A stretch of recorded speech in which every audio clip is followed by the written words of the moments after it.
Hey, y'all, I'm Alex, I'm Cruz. and this is Nostalgia Junkies, your one stop shop for all things nostalgic. We talk about 80s, 90s, 2000s pop culture, toys, video games, and more, and just have a grand old freaking time. Mm, mm. So we're not a shop, we're a podcast. Correct. Yeah, the intro's the intro. We're a Doesn't matter. Shopcast. Shopcast. I mean, technically, you have a shop. I have a podcast. We have a podcast. My bad. My bad. Combined, we are Shopcast. It's like I am Sparta. I am Nostalgia Junkies. Yeah, I'm excited for this Oh. one. This one's gonna be good. Yeah, so we do apologize about not getting an episode earlier out this month. It has been absolutely crazy Bonkers. between sports, family, the shop, traveling. Traveling. I mean, yeah. What in the past month we've been to Chicago, Virginia, New York, New Jersey, New Hampshire.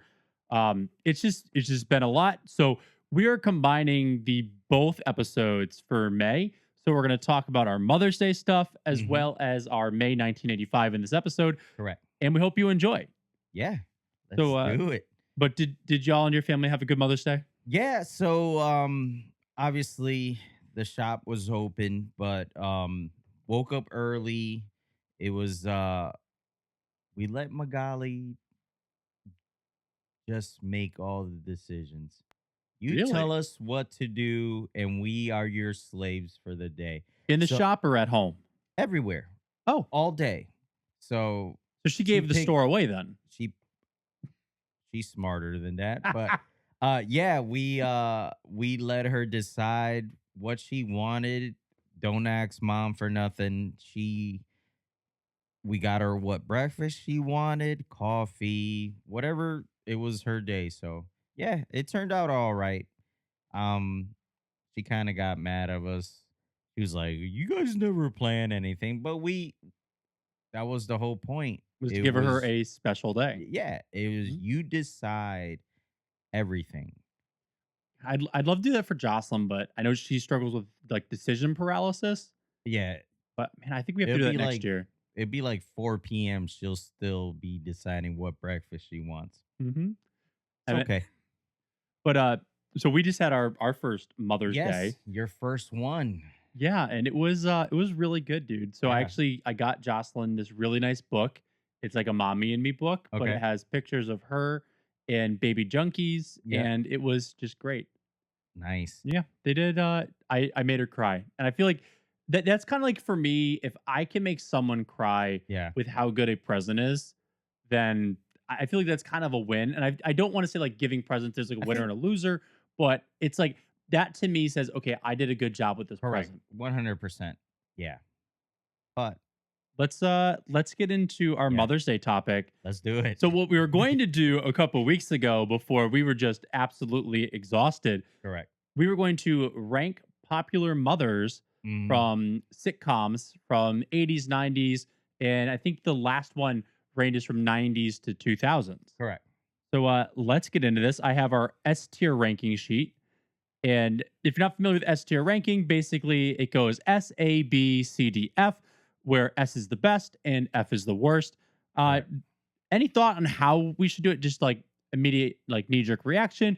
Or should we do it based on motherly skills or just, I mean, how iconic this person was? What do you think? Uh just knee jerk reaction, I think. Okay. That will combine everything anyways. I like that. I mean, I kind of feel like I know the list because I made the list. There's definitely ones that I'm like, this is not who I would want as a mother. Correct. Okay, so we have our S tier ranking sheet pulled up. There are 1, 2, 3, 4, 5, 6, 7, 8, 9, 10, 11, 12. I think I counted that right. I don't know. It's Yeah. been a long time for me to do math. It's late tonight. But we have 10 to 12 moms from 80s, 90s, 2000s that we are going to rank here. And we're just going to start with the first one in the list. We have Fran Sinclair from Dinosaurs. Yeah. Straight up F for me. Really? Yeah. Really? Oh, dude. I was going to say like at least C tier. Nah.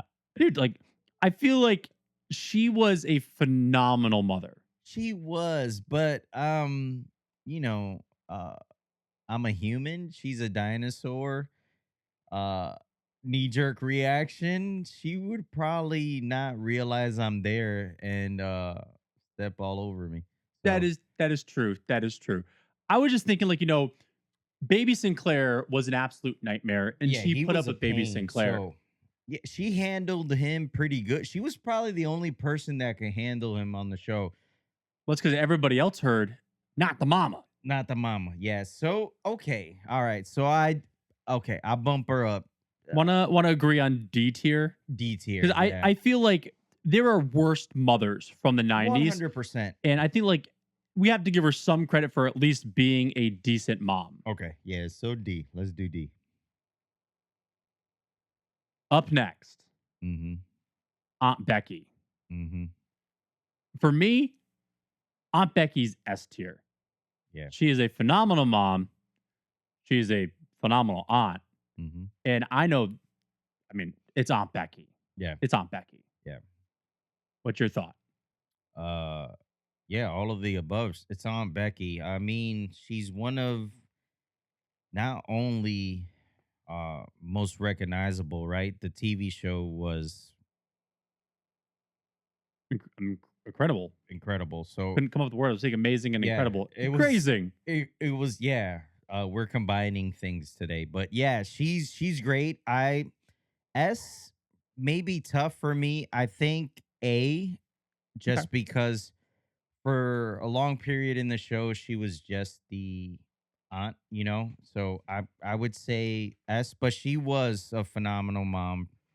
Um, To the two boys. to the two boys, yeah, Agreed. So okay, let's put her in A tier. Because I mean, I could also like while she was just the aunt, she also kind of filled that mom role for Michelle, Stephanie, yeah. and DJ. Sometimes, yeah. Sometimes, yeah. I mean, Yeah. I feel like she kind of let She was the rest of them. female influence in the house. Agreed. Yeah. Agreed. So up next we have Aunt Vivian, aka Vivian Banks from Fresh Mhm. Prince of Bel Air. I'm gonna say I would say B tier. I'm I'm I'm gonna say if she is the example of a strong woman. Mhm. Um, was she my favorite? Mhm. No, but I think if you wanted to be put in line, I think Aunt Viv was the person that would get you on that straight arrow. So I agree. Mhm. B plus for Aunt Viv. Yeah, again, she was a super strong woman. I don't think it was necessarily the maternal role No, correct. that really stood out for her. I think it was, I mean, let's be real. She cut no shit with those boys. No, definitely not. She held them all accountable. She made sure that they got what they needed to get done. But I think for like iconic parent from Fresh Prince of Bel Air, it's Uh, Uncle Phil. yeah, If this 100%. was a Father's Day episode, Uncle Phil would be like S plus tier. And with that being said, there was a change in actresses during that time period too. So we didn't Mhm. get the same actress playing that role through the whole thing. So Mhm. um that's a question. Which Aunt Viv So do you prefer? I'm going with the one that pretty much lasted through most of the series. Mm-hmm. So like Aunt Viv number 2, Okay, yeah. where like I mean, you know why they changed the actress, right? Mm-hmm. Because she and Will Smith did not get along, Wrong, correct. and it was basically, well, either he goes or I go. And I'm And sorry, the obviously, show is not called Aunt Viva Belair. yeah, yeah. So, So I'd say B tier. But then up next, we have Harriet Winslow mm-hmm. from Family Matters, which I feel also kind of falls into a similar story. The same way there was tension between the actors who played Aunt Viv and Will Smith on set, there was tension between Harriet Winslow and Steve Urkel on Yeah, set. As I mean, the show started off all about the Winslows, and Urkel was a side character. yeah, And correct. then the show grew, and they kind of realized that, oh, Urkel's getting a lot of the notoriety. And it really, well, it still, showcased the Winslow family. They used Urkel to drive that story. Yeah. And I feel Jaleel White, as a young actor, kind of let it get to his head a little bit, Yeah. at least from what we've seen online and all the interviews. But just talking about her as a mother, I'd put Harriet Winslow honestly, I'd say A minus B plus. I would say hovering in that A. Again, she she was strong too, and she was like the voice of reason, right? Mhm. In that show. So yeah, I would say a A. Yeah, she just Because Carl was sometimes he a little goofy, but I yeah, mean, as a cop, he was stern, correct. serious, and he was a very strong father figure. Correct. And I think that that's one thing that Family Matters did really well. While they let the parents kind of be, funny, they also had the parents be parents, Correct. which is something I don't think we see a lot in sitcoms and TV shows now, especially on Nickelodeon and Disney Channel. I mean, granted, those shows are geared towards kids, Yeah. but the parents in the kids shows really they're goofy, they're Goof derpy, yeah. they're not good parents. Where the Windsor family, Were good they were parents. phenomenal Yeah, correct. parents. So our next parent, we have Oh we have man. Roseanne from Roseanne. Uh as a parent, oh I man. feel like this one walks a hard line. I'm gonna say C, Okay. but again, as a parent, she was always there. Mhm. Um, yeah, but she's not my favorite. If I had to choose a mom, she would Not not. be it. No, definitely not. So it's for me, it's kind of humorous. I would put her at F tier, Okay. mainly just because I think you raised up a really good point that she was present. She was there for the kids. She always had the kids' best interest at heart. I don't think her parenting style Yeah, was great for her kids. correct. And I think that it really shows, especially when they brought the show back, that her parenting style really kind of influenced a lot of her kids' decisions later on. In the future, yeah. But I think that was all part of the show, right? Like Oh, yeah. it, it wasn't supposed to be a cookie cutter family. So I I appreciate Roseanne. I used to watch it all the time. So it was a different look into a family life, right? Mhm. It wasn't perfect. There was a lot of drama. No, it was your low economic Yeah. like socioeconomic class, blue collar Yeah. family, struggling from week to week, paycheck to Correct. paycheck. And I think the show did a really good job of showcasing how stress Reality. impacts Yeah. family decisions, Reality. especially when you look at Dan's drinking, his Correct. fascination with motorcycles, his heart attack, lack of care for his health. And okay, damn, I'm convincing myself to bump her up now Yeah. that she was a mother that not only prioritized her kids, but prioritized making sure that they had a father. Correct. Damn it, Cruz. I think we're gonna have to put her in C tier. Yeah. At least a C. Okay. The next one, I already I say S tier. The next one is Amy Matthews from Boy Meets World. I think that she is kind of like the epitome of what the I don't want to say perfect mother, but like the ideal mom cast for a 90s sitcom, and what Yeah. this is what everybody wanted their mom to be. Yeah. I don't think the character was written well. I think that they really kind of used Amy Matthews' character as up, well, we need to kind of fill this gap of time in the show. We Correct. need to do something here. And they kind of just they molded her character to round out stories.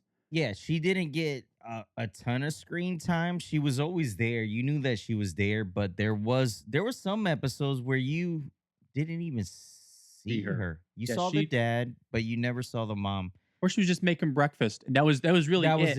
it. And she was a Yeah. background character. Yeah. And I know they've talked about this on Pod Meets World. They've talked to Correct. Betsy Randall about it, where, at the beginning of a sitcom, they have an idea of what every character is going to be. Correct.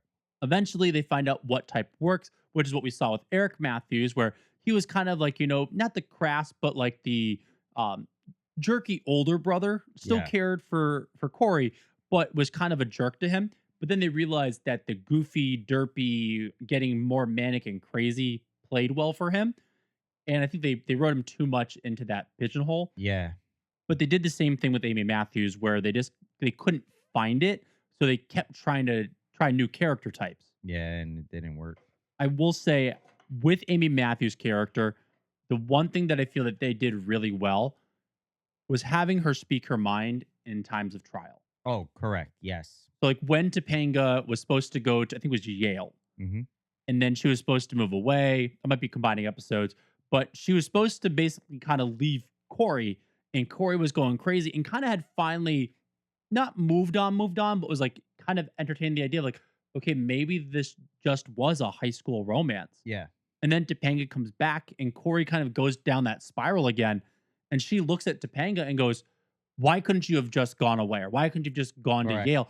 And I feel like they did a really good job of what we are just saying with Roseanne of letting her speak her mind and really kind of just saying, I wanted what was best for my son, and you're hurting him by being here. Correct.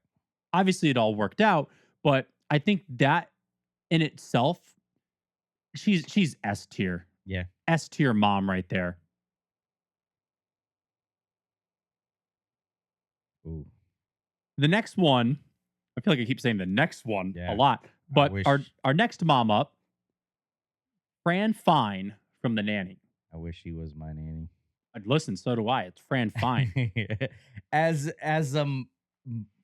so-called mom later, right? Mhm. Towards the end of the show. I think she did a phenomenal job of like falling in place in the family, right? Like she was an outsider to that came was hired to Mhm. do a job and then found her place and actually did a really good job. I Mhm. mean, the kids loved her. Um, so yeah, I think I'm gonna have to say B plus. Um, I don't think did we ever get a chance to see her have her own kid at the end of the show? I think she had the baby right at the end or Yeah, like one of the last seasons. correct. But you touched upon a really good point of that. Just the way that we were talking about like Aunt Becky playing a maternal role, Yeah, so did Fran Fine. correct. I think Fran Fine did a better job than Aunt Becky of actually being a mother to those kids Yeah, because she got the kids to come out of their shells. Because correct. let's be real, Maxwell Sheffield kind of made these kids be all prim and proper. And gosh, I can't remember what his coworker's name was that Yeah, ended up dating the butler, yeah, but they really had the older sister kind of being a carbon copy of the coworker. correct. And she was finally able to get the kids out of their Yeah. shells and really be kids. Because that's the one thing those kids couldn't do. And I think, even though Aunt Becky was around and she was like that maternal like figure for the girls sometimes, I think with Fran, uh, she was there all the time. So that connection, that bond was stronger, I think, Mhm. than Aunt Becky. But yeah, B plus for me.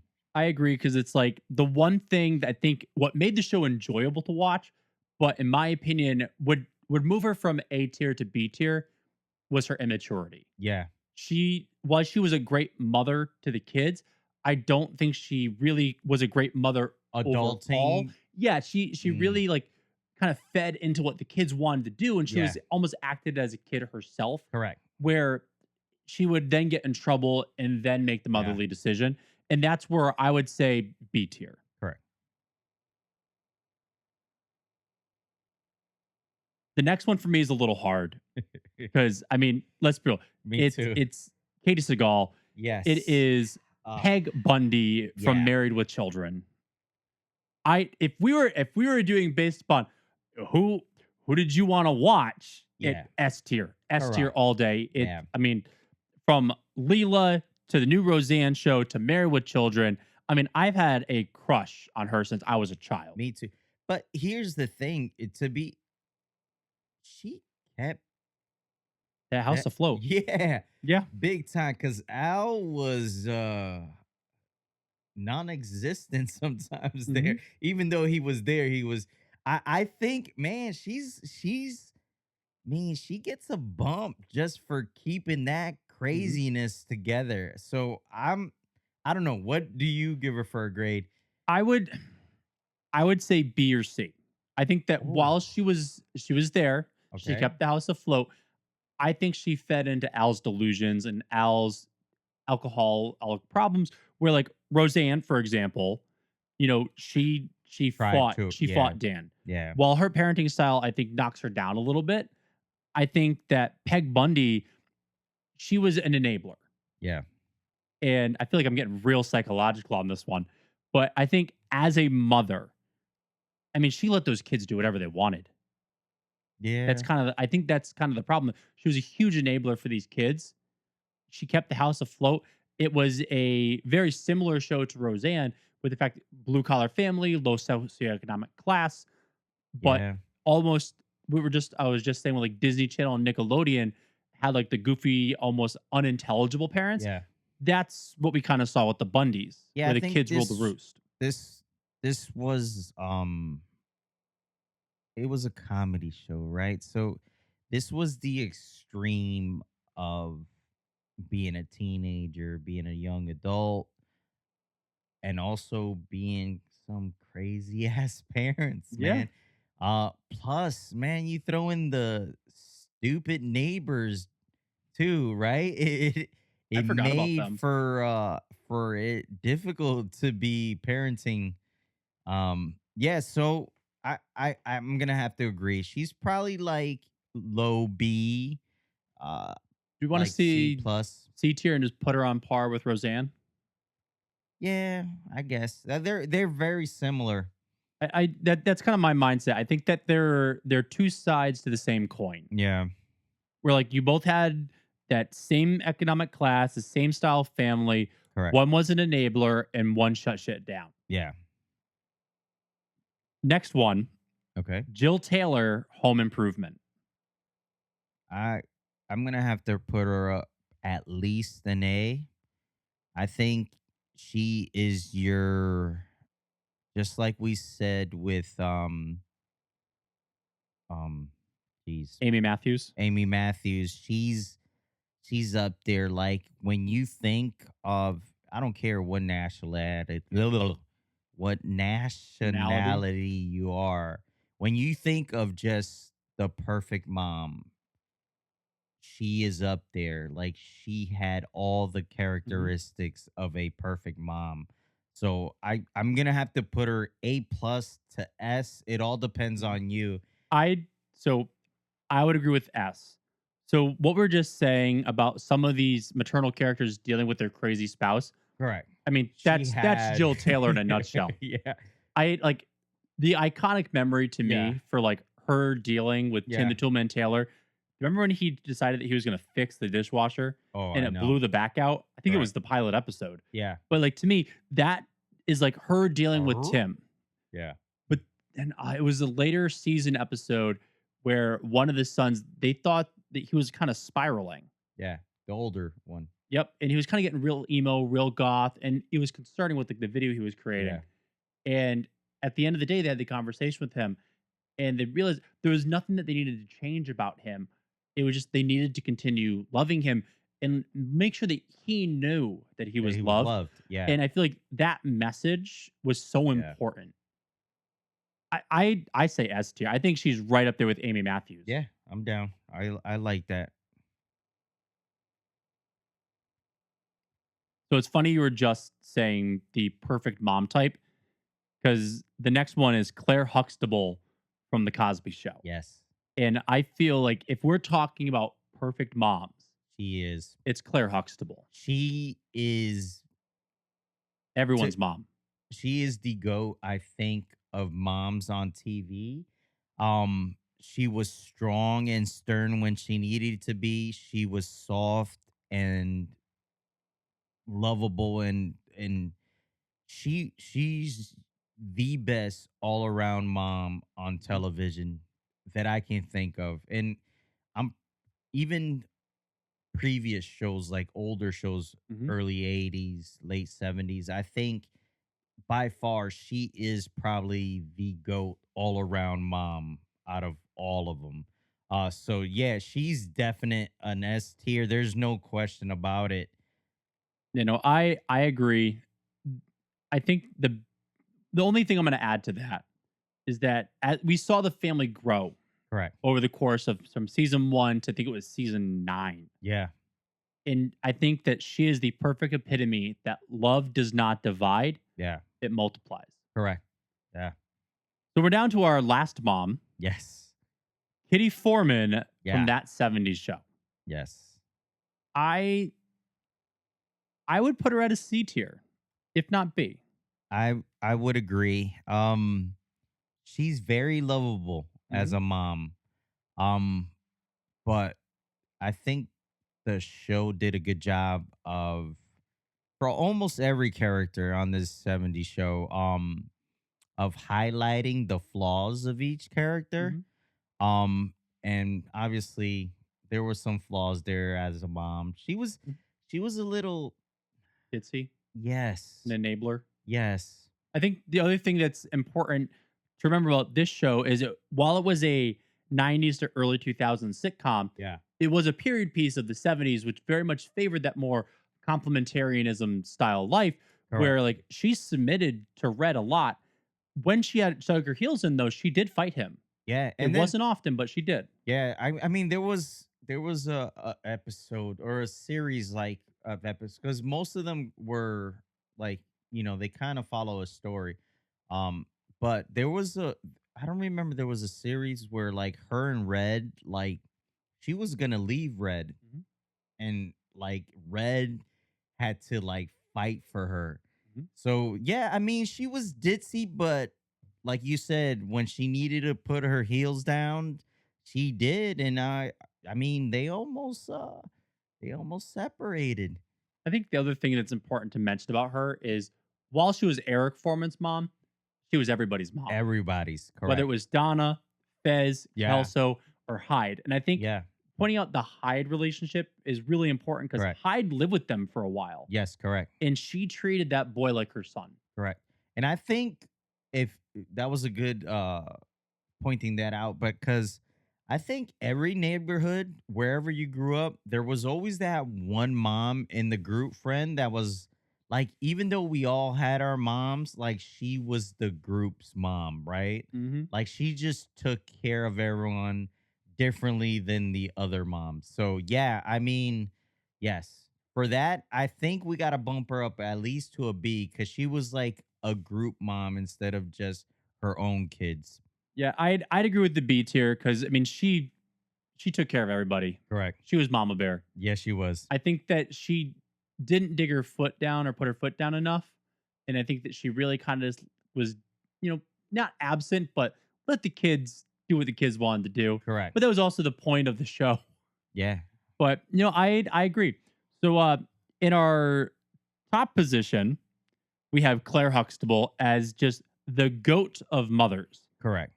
And then at the bottom, no F tiers, no F tier moms, Nope. but we have Fran Sinclair Mhm. from Dinosaurs. Sorry, Fran. Because nobody wants to go live in the Stone Age and die Correct. of an ice age. Correct. But so let us know who's your top mom, who's your favorite mom from the 90s, 2000s, sitcoms. Let us know. We Yeah. would love to hear it. Did we miss someone? Yeah. Please let us know. I guess but before we close out this segment, is there like I mean I know who my mom reminds me of here. Mm-hmm. What about you? Yes.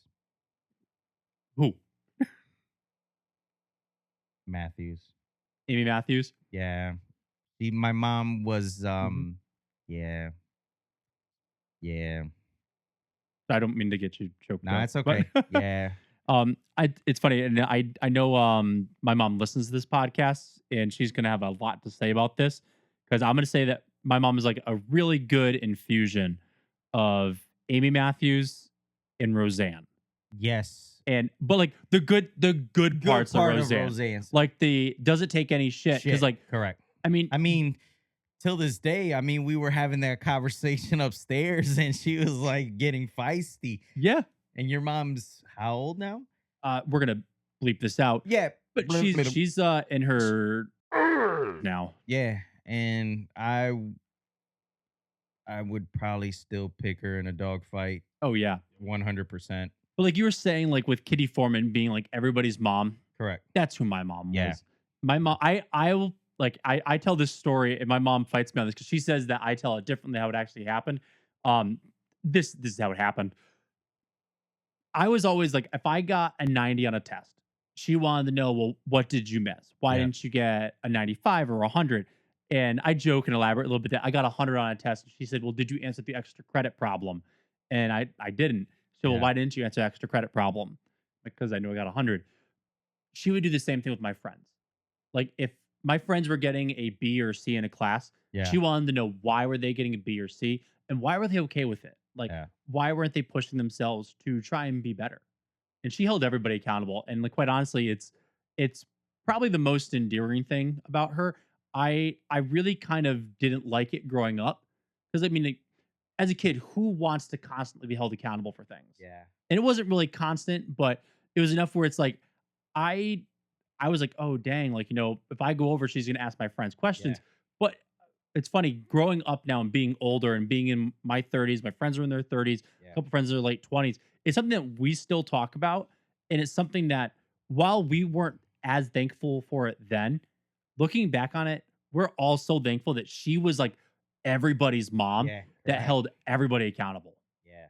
So, mom, if you're listening, thank you. Guys, if you have your mom still with you, call her, go hug her, show her some love.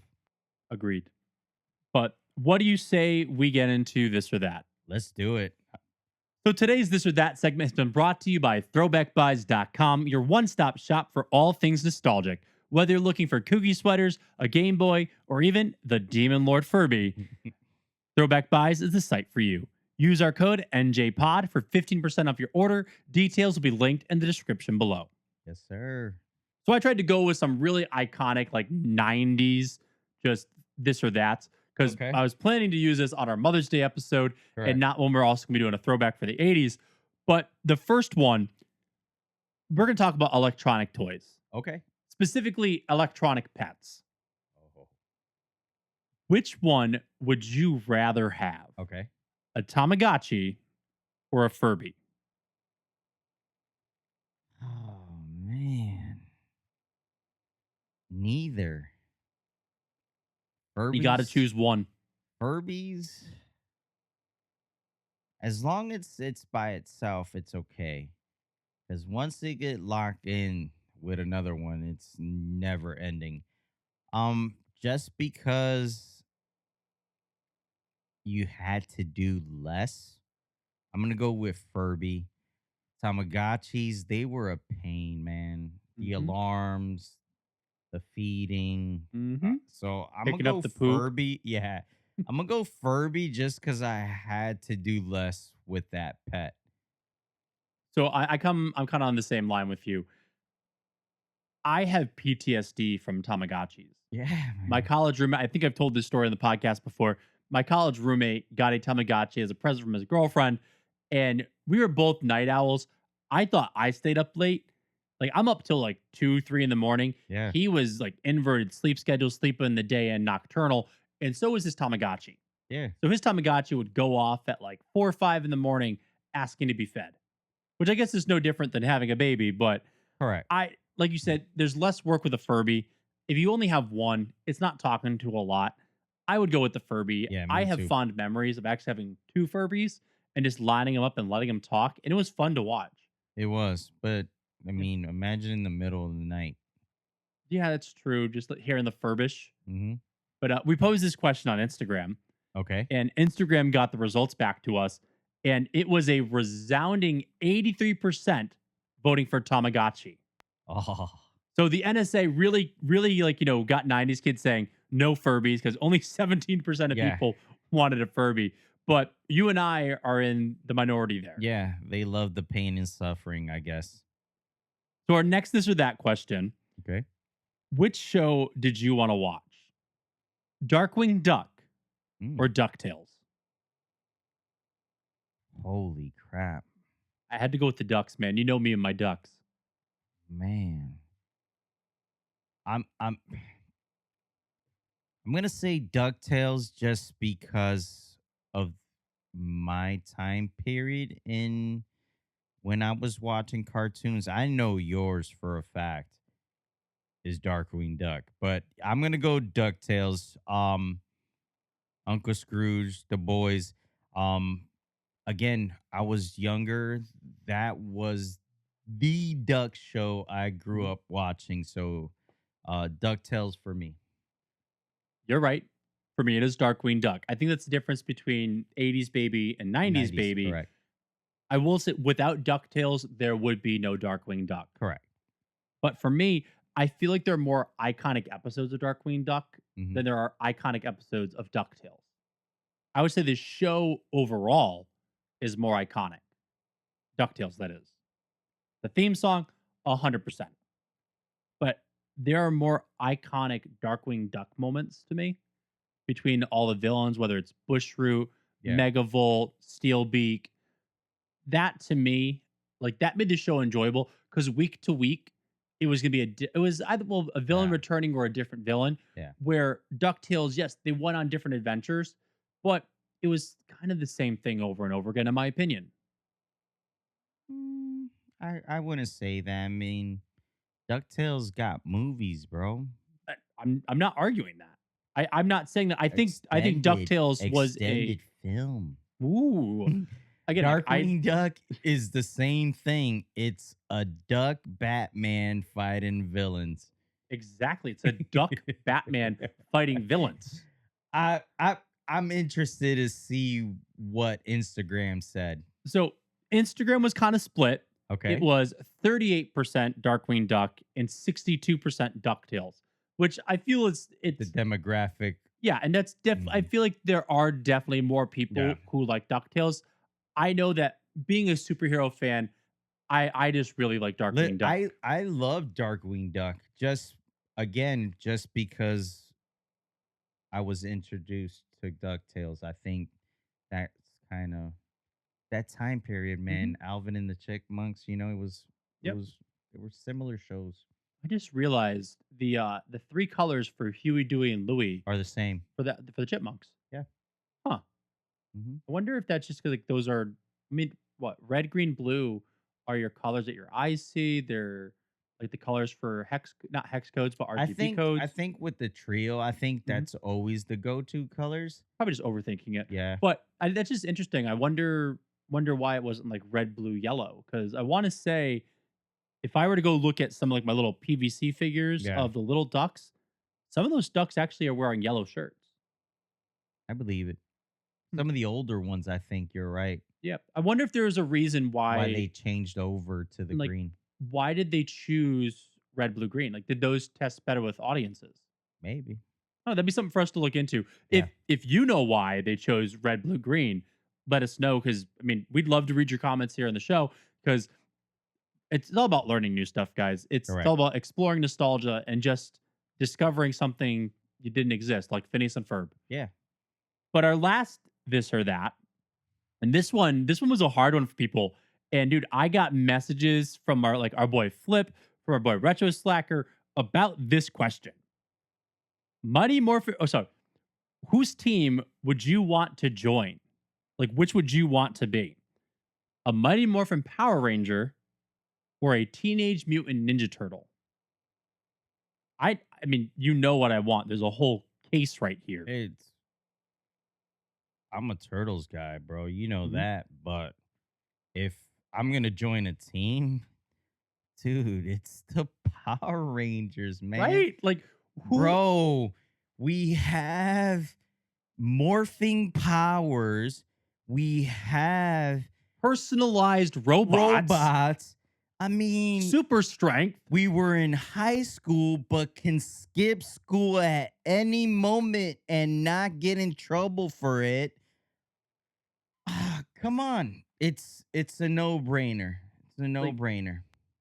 here's the thing. Would it be cool to be a Teenage Mutant Ninja Turtle? Hells 100%. yeah. 100%. But if your option is you can be a Teenage Mutant Ninja Yeah. Turtle or a Power Ranger, you can have superpowers, Yeah. super strength, be able to transform, have a giant robot that you can fuse with the rest of your teams to make an even bigger robot. Or you can be a mutant turtle and have to live in a sewer for the rest of your life. Yeah. I'm gonna go Power Ranger. It's like It's to me it's that wasn't a challenge. no, no. According to Instagram, though, I'm sorry, I'm losing my voice. According to Instagram, though, it was a challenge. 54% of people said, I have these stats backwards. 54% of people said that they wanted to be a Ninja Turtle, and 46% said Power Ranger. Very close. I just, and it's funny because I got into a conversation with our boy Retro Slacker over on YouTube, which if you're not following Retro Slacker, go check him out. We got to hang out with him at Shop of Curiosity in Danbury. He Correct. came to your store recently. Dude's Yes. an awesome guy. Check him out. His videos, the quirkiness and his randomness is great. So, But we were talking about this, and he went with Ninja Turtle. yeah. And then he was like, "Oh, it's a challenge." And I then brought up the fact that, yeah, but now you're living in the sewer. You can't go up and walk around in the daylight. You have to sneak around and basically eat garbage. Yeah. Like, or And you can continue your regular bro, life and be a Power Ranger. and not only that, there's combat styles like the Power Rangers also knew martial arts. Mm-hmm. So it wasn't like the turtles had anything crazy, you know. Again, I love the turtles. Everyone knows that, but I mean, if I had a pick, I'm Power Rangers all day.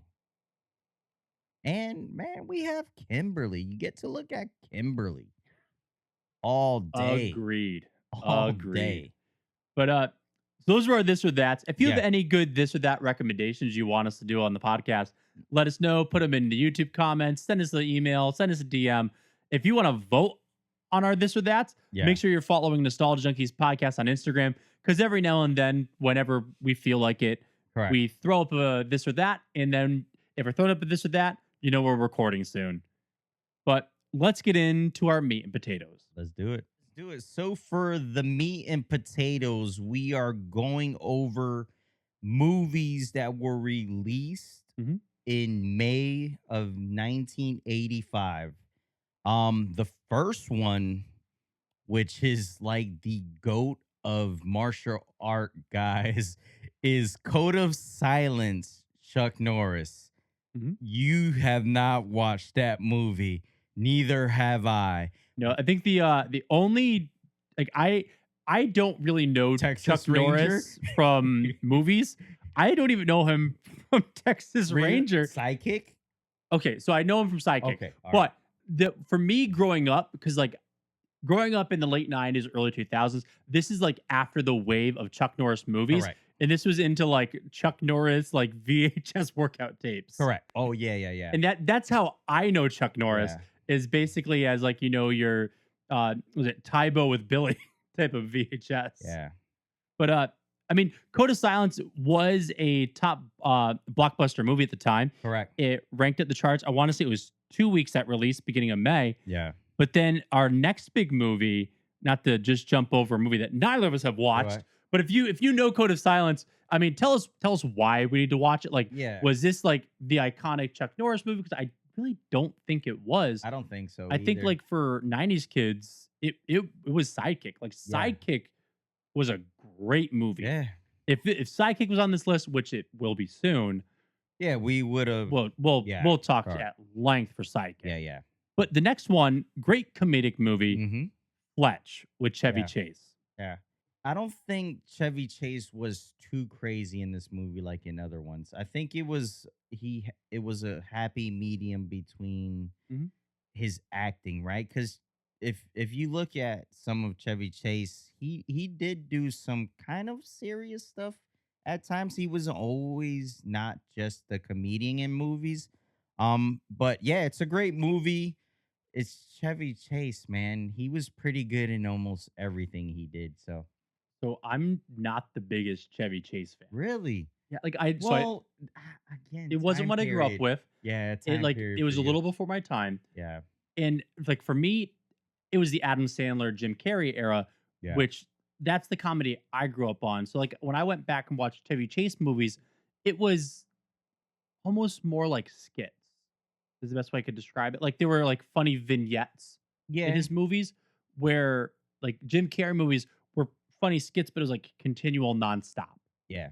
I could see a lot of '80s comedy movies were set that way. Um, you're when I'm thinking about it, you're actually right. A lot of the '80s comedies were At a kind of slow pace. yeah, slow pace. Like you got to a point, did the skit, and then moved on to the next part of the Mhm. movie. Like, I You're feel like right. the best way I can describe it is the time lapse scenes in Christmas Vacation. Correct. Like, because they really just set that movie up as just separate like, yes, all movies are scenes, but, like, separate segments Correct. that all Yeah. told one story. Yeah. A lot of his movies were actually like that. Yeah. Mm. And then the last big movie from May of 1985, I mean, dude, like, Sylvester Stallone. Rambo: First Blood Part 2. Dose. Yes. So, surprisingly or not surprisingly, More killing, more blood. I have not seen I saw the first one. I have not seen First Blood Part 2. Okay. I've seen subsequent it's funny, I've seen, like, the first Rambo movie, I've seen, like, the third one. I've not seen the second one. Yeah. I mean, it's it's Rambo, man. If you've Mhm. seen one, you've seen them all. Um, I'd be interested to see. That should be a poll. Which Rambo was your favorite? The original three. Mhm. That's it. Let's not do the rest of them, but the original three. Out of the original trilogy, Yeah, which one was the best one? was the best one. Yeah, But I gotta say, like, May 1985, there really wasn't a lot. I had to do some digging for some movies. yeah, As for TV shows, I wanna say there are, like, 4 shows that premiered. All of them got canceled after 8 episodes. yeah. They weren't even worth mentioning. Music, there wasn't a lot. The only big thing is that "Crazy for You" by Madonna went to number 1. Okay, The big thing, though, for 1985, okay. Michael Jordan was named Rookie of the Year in 1985. That 1984-1985 season with the Bulls. Yeah, I mean, it's Michael Jordan. it's MJ, man. The It goat. was the start of the dynasty. No, No? I don't think so. No. You can't. You can't. The start of the dynasty was when Pippen got drafted, and then Jordan Okay. wasn't the start of the dynasty. I think that it was Jordan the was start of his rise to Yes, power. I mean, start of the NBA changing was Jordan. I think he was the catalyst to what came in the late '80s and early '90s for the NBA. I agree with that. And he's still the GOAT. I don't care what anyone says. I'm sorry. Not Yes. LeBron. I mean, LeBron, Kobe, AI. There's a ton of great players. Steph, but a moment in time where you could say the game changed forever. I think there's in my lifetime of me having actual knowledge and knowing the game is Jordan coming into the league and just wa- the Skywalker, man. He was flying all over the place. And then I'm going to have to say, sorry, LeBron fans, but someone that changed the game where now, like children on the playground, is Steph Curry. The three, he molded the new game. Everyone shoots from three. Everyone Yeah. wants to The be Splash Brothers definitely did it. Like yeah. him and Clay Thompson. Steph he perfected that, man. So I think those are like two of the biggest like moments or periods in NBA where you saw the game change. So you had Jordan, and then it took a very long time, So 20 something years, I agree with you. I to think see that another change. Michael Jordan changed the way that the game was played. Correct. Because we all wanted to be like Mike. Yeah, and everything was like super fundamentals, right? There was nothing. I mean, there was a ton of great players, but the game was very fundamental until Jordan got in the league and just took over it. I mean, he was a phenomenon. Everyone watched TV to Mhm. see the Bulls. I think the one so like you just said, Steph Curry changed the way that the game was played. I don't think Steph made basketball popular again. I think LeBron did that. Uh, I think LeBron, he brought a yes. lot of name, he brought a lot of power, Yeah. and he was great to watch. His his play style Yeah. wasn't unique, wasn't revolutionary. It was just dominant. Yeah, but I think when you look back at historians like time in history, like you had Jordan, he changed the game, and even though Steph didn't put NBA back on the map, I think he was the catalyst that changed the way the game is played today. Oh, I 100% So agree with you. that's I mean, yeah, LeBron, come on, man. Listen, listen. I coach middle school Yeah, basketball. The kids don't drop out to the three and yell LeBron. yeah, They yell Curry, yeah. and then they airball terribly. But I mean, it used to be Kobe. yep, It was never LeBron. it's never been When you LeBron. were on the court, you said Kobe. That's why I said I think he popularized the game Yeah, because the kids always talk about LeBron, yeah, but they never say, "Oh, I'm playing like LeBron. I'm sure. playing like Curry. I'm playing like Tatum. I'm Yeah. playing like Luca." And the funny thing is, I think Curry is more obtainable to kids, right? Like Agreed. there aren't too many 6'8" athletic as all heck players, right? The crazy thing is, Steph Curry is still 6'3". I'm 6'1", Yeah, and I he's like, know, but in the NBA, when you see him next to other players, he looks like a midget. agreed, agreed. But no, the reason I bring it up is because like Yeah, I just had a conversation with a coworker yeah, where we had kids talking about how Steph Curry is like the super short player. And when I think about short players, I think about AI. I think about Muggsy Bogues. yeah. Like I think about 6 foot actual under. like not even like Yeah. Muggsy Bogues was like what 5'5", 5'6". Muggsy, no, Muggsy was shorter. I Muggsy think was like short, five short. four, like five Yeah, four. He he was was a shorter little than dude. me. He's a little dude. Yeah, But Steph Curry, like like the kids thought I was taller than Steph Curry, and I'm like, no, dude, like he's no, 2 inches taller than me, yeah, and he's short yeah. for basketball. The funny thing is you can tell that Steph is not short when he's like the videos of him walking into the tunnel and he's walking past all the Average Joes. yeah. And then you're like, oh, okay, he's not that short. But I mean, when Mhm, he's standing next to a ton of 6'5" plus players, man, mhm. he's a small dude. And he's skinny too, which doesn't So, help. do you think within the next? Because let's see, so we said 20 years. So Hmm. it took 20 years from like Michael Jordan to Steph Curry. So we're talking like 80s, 90s to 2010s. Yes. So we're coming up on 20 years in about another 5 years. Yep. Do you think we're going to see another revolution to the way basketball is played? I don't know that that player is still in the NBA yet. I don't think they are. Yeah. So with the new rookie class, there really isn't anyone there that I can say is gonna change the game. Um Maybe Mhm. it's the luck of the draw. Maybe we'll get another LeBron Mhm. before we get someone that actually changes the game, 'Cause I feel like for a while they really tried to play Zion Williamson as like he's going to be the He next could one. have. He played like Shaq, He but he could could have. move. He was quick, He could and have. that boy could shoot. He's a lot like Luca though. They if they took care of their health Mhm. and just making sure their body was right, I mean Zion would have been a problem. He's still a problem when he's on the Mhm. court, but I don't know. I think that player's not in the league yet. Mhm. I don't think we're gonna see one for a while. I mean, 'Cause how much more can you change the game? well, It I just feel like that's what they thought about because again, yeah, like before Jordan, it was all about shooting. yeah, And we had threes.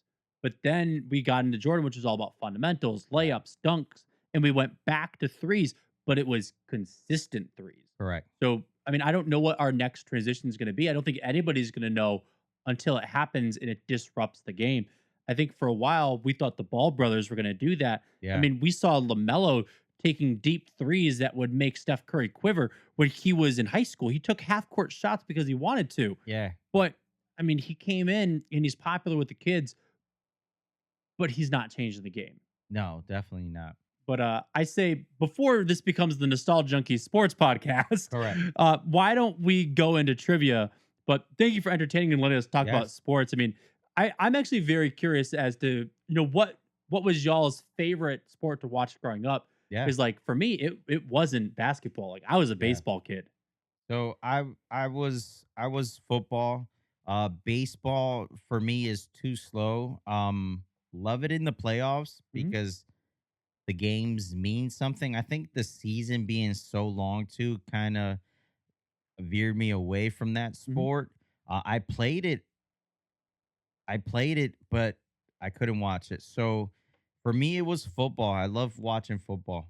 Yeah, I love the Mark McGuire and Barry Bonds like Yeah, home run race. Like that was like my formative years of like yeah, I'm going from T-ball into farm league, and that's when that was happening. yeah. I was an A's fan, so my time period of like when I was growing up was Jose Canseco, Mhm. Ricky Henderson.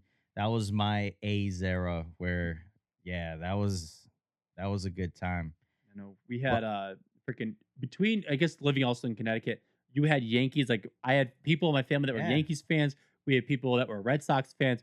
So growing up, literally between Jeter and yeah, we're Nomar, sandwiched in the it middle, was. man. And then I got to say, like, I mean, not just be like, ooh baseball, but playground sports, backyard baseball.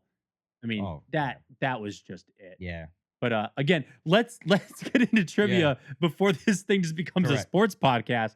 We can actually do a whole episode just talking about Correct. 90s sports, but we're gonna go into our trivia. Yeah.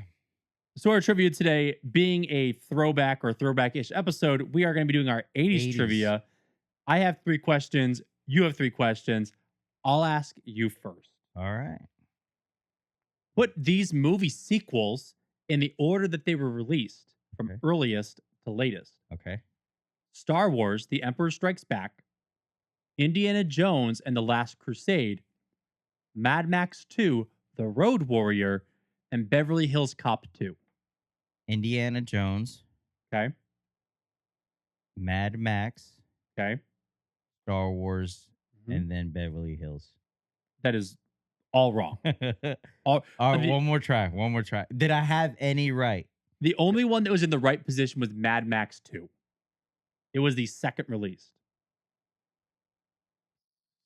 So Star Wars, Mad Max, Beverly Hills, Indiana Jones. Correct. Dude, nice pivot. Yeah. Nice pivot. All right. Your first question. Media mogul and philanthropist. Philanthropist. Ted Turner. Philanthropist, right? Philanthropist. Philanthropist. Philanthropist. Philanthropist. Jesus. It's too late, guys. It's like 11 o'clock now. Sorry. Just say mogul. Media mogul slash mogul Ted Turner launched what 24-hour news network in 1980s? Your options are CNN, C-SPAN, Fox News, MSNBC. Ted Turner. Ted Turner. God, I want to say CNN. God, you got it right. Woohoo. Yeah.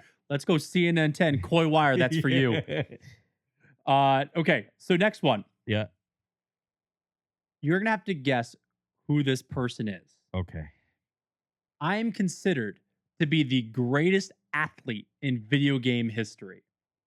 I was the first overall pick in the 1986 NFL draft. I am the only athlete in Bo history. Jackson. Yeah. Yeah.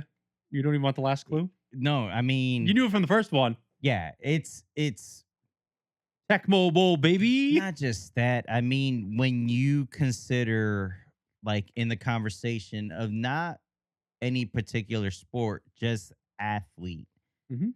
Bo Jackson is the first name that comes to mind. I don't know, man. Pablo Sanchez. Yeah, but Pablo Sanchez, The secret weapon. the secret weapon. Yes, you're right. Dun, Sorry, Bo. dun, dun, dun, Pablo dun, dun, dun, dun. Sanchez, 4'2" slugger. Not even 3 foot something. I know. All right. So your second question: Mhm. which one of these 80s arcade games costs more than a quarter to play? Pac-Man, Burger Time, Dragon's Lair, or Galaga? Well, seeing how it's the only one that I know uses Laserdisc, I'm gonna say Dragon's Lair. Correcto mundo. Ooh. Yeah, I mean, that's the giveaway there Mhm. because there wasn't a true motherboard. It was all run by Laserdisc. That was a really cool like way to do the game though. Concept, like Mhm. it it died off pretty quick though. Like there wasn't I think Dragon's Lair might be the only I may be Laserdisc wrong. arcade game. I'm Yeah, sure there's one other obscure one maybe. that there's one person out there that knows. That Ah, but still this plays one it. did it. Like He has it in it's his their favorite basement. game. Correct. But dude, Dragon's Lair was just Correct. peak. Yeah. Okay, your last question. Okay. After leaving Atari, what popular kids restaurant chain did founder Nolan Bushnell start? After leaving Atari, what kids restaurant? What kids restaurant? Popular chain kids restaurant. Chuck E. Cheese? Correct. I think it's the only popular kids restaurant. Correct. I can't think of any other. Uh there's another one. It's very similar to Chuck E. Something Cheese. Zone, Kid Zone? Kid Zone. Something? But there was a couple other ones because there was Kid Zone. Was Kid Zone like a Midwest chain? It might have been. I I remember remember seeing it. I remember my uncle was stationed. He's in the military. He was stationed in Texas, and we visited one time. And there was a giant, like, kid place we went to. It was like restaurant slash, but like the whole thing was like zip lines, ball pits everywhere, like Chuck E. Cheese on steroids. I don't remember the name of it. Mhm. I'm gonna have next time I talk to him because every time we went down, he would take us there. It was like a massive, massive place though. But all right, your last question. What color was reintroduced to a standard pack of M&Ms in 1987? You don't get no options. You just gotta. What standard color? What standard color was reintroduced? Okay, so let's see. We've had red, brown, green, blue, yellow. I think those are the five. Mm-hmm. We got orange later on. Don't think it's red. I don't think it's yellow. 'Cause those are like the iconic ones. I want to say brown. You're wrong. Oh, I did not know this. I did not know it disappeared. was it? Was it red? Yeah. Really? Yeah. What? Me either. I like Wow. So I wonder when did it go away? before 1987. Obviously, people give us more Oh, information. that's actually pretty interesting because it's like Was now it something with it's red dye? Maybe like I feel like like that'd people be like were late weird in 90s, those. 2000s though with red dye. I don't think anyone really cared about red dye in the I 80s. guess, but why would red be taken away? Maybe it's more expensive. I don't know. Maybe something to do with New us, Coke China or Russia. could be. Could be. I just think it's funny that like, red is now like the iconic M&M color. Correct. He is like the guy. Mhm. Weird. But you know what? He was reintroduced because he was not there at one point. And you know who the voice of the red M&M is, right? I do not. Billy West. Really? Billy West is the red M&M. That's pretty cool. So in 80s trivia cards, I get to move up. That's only with the 90s. Oh, that's right. Jesus. Oh, we don't have like hard levels. These are No, all they're all same. just the same. Boo hoo. But yeah. But thank you for watching. Yes. Make sure you're following us on YouTube, Instagram, TikTok, all the social media feeds. If you have any questions or any things you want us to talk about, make sure to email us at Nostalgia Junkies Podcast. Sorry, that's not our email. Our email is nostalgiajunkiesct@gmail.com. Mm-hmm. But I've been Alex. I've been Cruz. Peace.